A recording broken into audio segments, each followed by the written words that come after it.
Pozdrav svima i dobrodošli na moj kanal. Danas vam donosim recept za brzu kukuruznu pitu sa špinatom i sirom.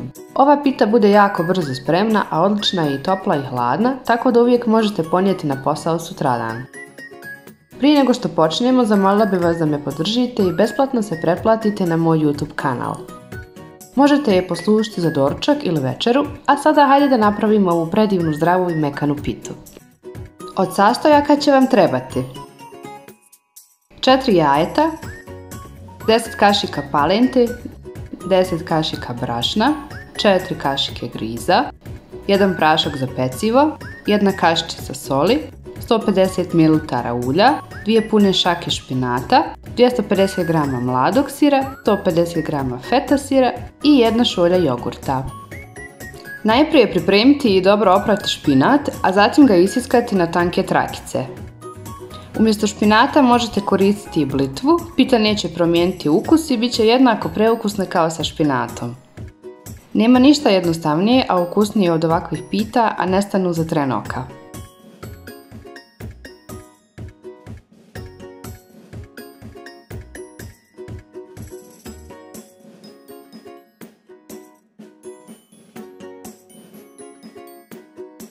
Isiskani špinat prebacite u jednu zdjelu i ostavite ga sa strane dok pripremite smjesu za pitu.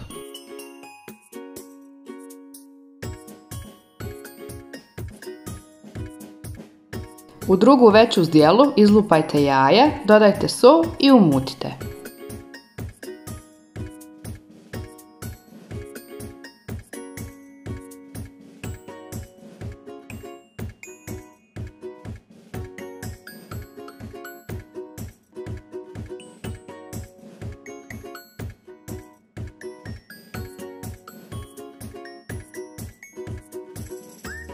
U umućena jaja dodajte ulje i dobro promiješajte, sve dok vam ulje ne nestane sa površine.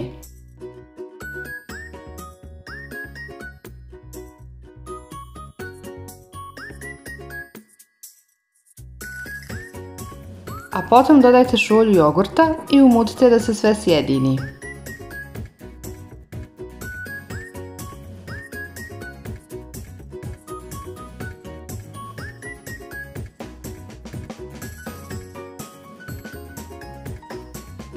Vrijeme je za suhe sastojke, zato prvo u smjesu dodajte brašno i miješajte dok ne dobijete glatku ujednačenu smjesu.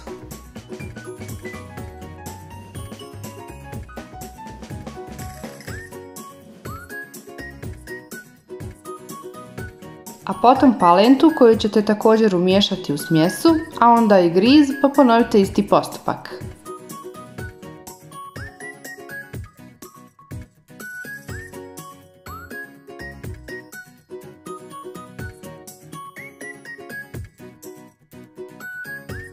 Zadnji suhi sastojak je prašak za pecivo. Dodajte ga i sjedinite u smjesu. Smjesa treba da vam bude malo gušća nego za palačinke.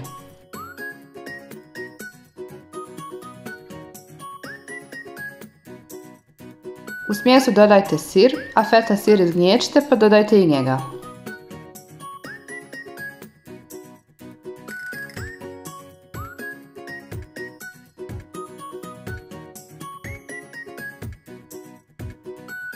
Na kraju dodajte špinat i sjedinite ga sa smjesom, a onda je spremna za pečenje.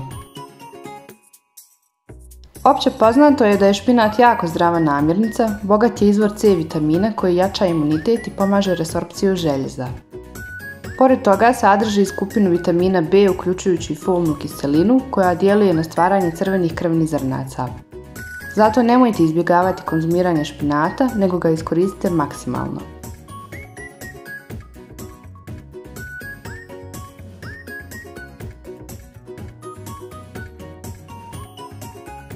Pleh ili kalup u kojem ćete peći pitu obložite pek papirom i uključite pećnicu da se zagrije na 220 stepeni. Smjesu od špinata i sira dodajte kašikom po ćoškovima i praznim mjestima, a zatim istresite cijelu iz zdjeli.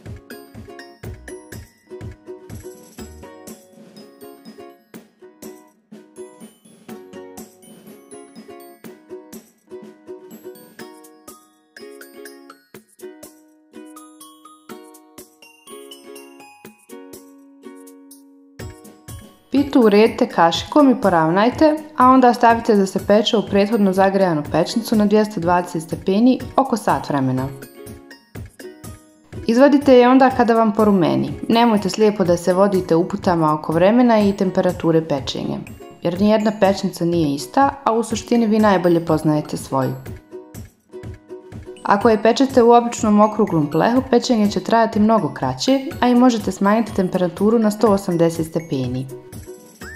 Kada je pita gotova, poslužite je uz jogurt ili pavlaku, meni se savršeno slaže i uz paradajz i uživajte. Ako vam se recept sviđa, ostavite mi like u znak podrške i podijelite recept sa prijateljima. Ne zaboravite se besplatno pretplatiti na moj YouTube kanal i uključite zvonce kako bi uvijek na vrijeme bili obavješteni kada objavim novi video. Možete me zapratiti i na Instagramu, moj profil je prahnula.me. Hvala vam na gledanju, nadam se da ste uživali i veliki pozdrav!